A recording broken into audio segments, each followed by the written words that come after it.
Hi friends, welcome back to my channel honey of the క్లౌలీ kids. అందరూ ఎలా ఉన్నారు ఫ్రెండ్స్? బాగున్నారా? నేనైతే చాలా బాగున్నాను. మీరు కూడా ఎలా ఉన్నారనేది కామెంట్ సెక్షన్లో అయితే కామెంట్ చేసేయండి. నా వీడియోస్ కనుక మీకు నచ్చినట్లయితే లైక్ చేసి షేర్ చేసి సబ్స్క్రైబ్ అయితే చేసుకోండి ఫ్రెండ్స్. మీకు మీ కుటుంబ సభ్యులందరికీ వినాయక చవితి శుభాకాంక్షలు ఫ్రెండ్స్. మీ ఇంట్లో పూజలు ఎలా చేసుకున్నారనేది కామెంట్ సెక్షన్లో అయితే కామెంట్ చేసేయండి. ఇంకా ఎర్లీ మార్నింగ్ అయితే లేచి ఫ్రెష్ అయ్యి కిచెన్లోకి అయితే వచ్చేసాను. కిచెన్ అయితే నైట్ అయితే క్లీన్ చేసుకున్నాను. ఇంకా పూజకు కావాల్సిన ప్రసాదాలు అయితే రెడీ చేయాలి కదా. వీడియోని ఎక్కడ స్కిప్ చేయకుండా చివరి వరకు అయితే చూడండి. నేను మా ఇంటి గణేష్ పూజ ఎలా చేసుకున్నాను. నైట్ అయితే మినపప్పు, అలాగే శనగలు, అలాగే శనగపప్పు, చింతపండు అయితే నానపెట్టుకోవాలి ఫ్రెండ్స్. ఇవంతా అయితే నైట్ అయితే నానపెట్టేసుకున్నాను. నేను స్వీట్ వాళ్ళు చేద్దామని మినపప్పు అయితే నానపెట్టుకున్నాను ఫ్రెండ్స్. ఇంకా అదైతే గ్రైండర్లో వేసేసాను. ఇంతలో రైస్ అయితే ఉడికిపోయింది. ఇంకా పులిహోర కోసం పోపు అయితే రెడీ చేస్తున్నాను. మా హస్బెండ్కి పండగ టైంలో అయితే అస్సలు అవ్వదు ఫ్రెండ్స్, ఎందుకంటే ఆయనకి షాప్లో కొంచెం బిజీగా ఉంటుంది. అందుకని ఆయన త్వరగా లేచి నాకైతే హెల్ప్ చేస్తూ ఉంటారు. ఇంకా ఆయన వెళ్ళాక నాకు పిల్లలతో అవ్వదని ఇంకా పోపు పెట్టేసి పులిహోర అయితే చేసేసాను.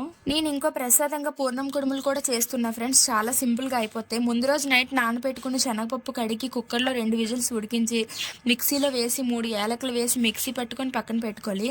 తర్వాత ఒక కడాయిలో బెల్లం వాటర్ వేసి బెల్లం కరిగి 1 కప్పు పచ్చి కొబ్బరి తురుము వేసి గ్రైండ్ చేసి పెట్టుకుని శనగపప్పు వేసి కలుపుతూ ఉండలా ఫామ్ అయ్యేంత వరకు అయితే ఉడికించుకు దించుకోవాలి.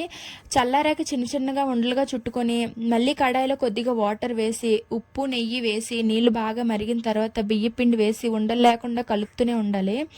2 నిమిషాలు ఉడికించి దించేసిన తర్వాత కాస్త చల్లారాక ఈక్వల్ సైజులో ఉండలు చేసుకోవాలి. ఇందులో ముందుగా ఉండలుగా చేసుకున్న శనగపప్పు పూర్ణాన్ని పెట్టి కుడుముల షేప్లో చేసుకున్న తర్వాత ఇడ్లీ పాత్రలో 10 నిమిషాలు ఉడికించుకుంటే పూర్ణం కుడుములు అయిపోయినట్టే. చాలా సింపుల్గా ఉంటుంది ఈ రెసిపీ. ఒకసారి మీరు కూడా ట్రై చేయండి. ఇంకా తర్వాత పప్పు గ్రైండర్లో నుంచి తీసేసి గార్లిక్ అయితే వేస్తున్నాను ఫ్రెండ్స్. ఆయిల్ అయితే ఆల్రెడీ స్టవ్ మీద అయితే పెట్టేసాను, అది కూడా వేడైతే అయిపోయింది. ఇంక ఇప్పుడైతే వాళ్ళు అయితే వేయాలి. నేను ఇంకా స్వామివారి కోసం ప్రసాదంగా స్వీట్ వాళ్ళు అయితే చేద్దాం అనుకున్నాను ఫ్రెండ్స్. అందుకని చెప్పి నేనైతే బెల్లం పాకం కూడా పెట్టేసుకున్నాను. చాలా బాగా వచ్చాయి బెల్లం గారు. ఇంకా కావాల్సిన ప్రసాదాలన్నీ చేసేసిన తర్వాత వంట అయితే చాలా స్పీడ్గానే కంప్లీట్ చేసేసుకున్నాను మా హస్బెండ్ ఉండేటప్పుడే. ఇంకా బయటకు వచ్చి గుమ్మాలన్నీ ముగ్గులో పెట్టేసుకున్నాను. ఇంకా ఇంతలోపు మా పిల్లలు అయితే లేచారు. వాళ్ళకి కూడా శుభ్రంగా స్నానం అది ఎంత చేయించి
పూజ వస్తువులకు బొట్లు పెట్టుకున్న తర్వాత పూజ గదిలో నాకు వచ్చినట్లుగా డెకరేషన్ అయితే చేసుకున్నాను ఫ్రెండ్స్. ఫైనల్గా చూసి ఎలా ఉందనేది కామెంట్ చేయండి.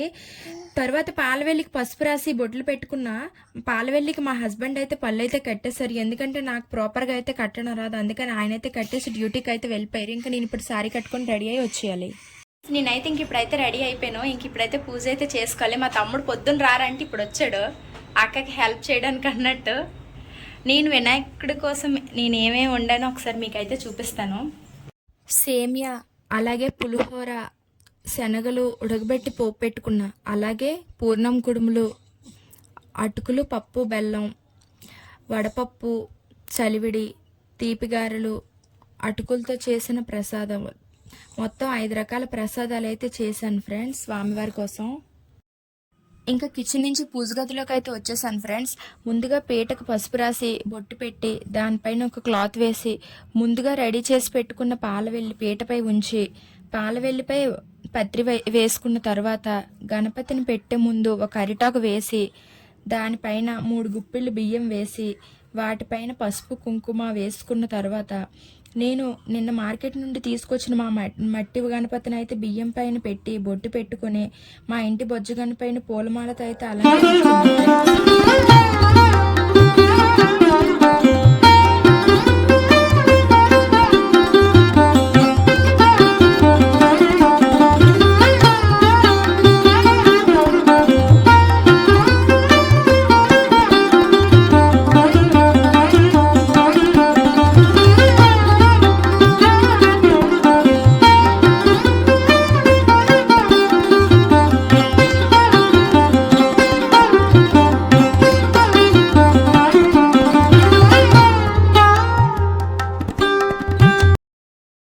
ఒక ఆకుపైన పసుపు గణపతిని చేసి బొట్టు పెట్టుకొని తాంబూలం ఇచ్చి నేను చేసి పెట్టుకున్న ప్రసాదాలన్నీ స్వామివారి దగ్గర పెట్టి దీపారాధన చేసుకుని మా పాప బుక్స్ కూడా స్వామివారి దగ్గర పెడితే మంచిది అంటారు కదా, పెట్టి ఇంకా పూజకు కావాల్సినవన్నీ అమర్చుకొని పూజ అయితే స్టార్ట్ చేస్తాను.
వ్రతకల్పం చదివి కొబ్బరికాయ కొట్టి పూజ గదిలో ధూపం వేసి ఇంట్లో ధూపం వేసుకుని హారతి ఇచ్చి పూజ అయితే కంప్లీట్ చేసేసాను. తర్వాత స్వామివారి దగ్గర బొట్టు పెట్టుకొని అక్షంతలు వేసుకుని మా పిల్లలపై కూడా అక్షంతలు వేశాను. నాకు తెలిసినంతలో వినాయక చవితి ఈ విధంగా చేసుకున్నాను ఫ్రెండ్స్. ఏవైనా తప్పులు ఉంటే గణపతి నన్ను క్షమిస్తాడని అనుకుంటున్నాను. మనందరి కోరికలు ఆ వినాయకుడు తీర్చాలని నా మనస్ఫూర్తిగా కోరుకుంటూ ఈ వీడియోని ఇక్కడితో అయితే ఎండ్ చేసేస్తున్నాను. వీడియో నచ్చినట్లయితే లైక్ చేసి షేర్ చేసి సబ్స్క్రైబ్ అయితే చేసుకోండి friends. Thank you for watching my channel. Bye bye.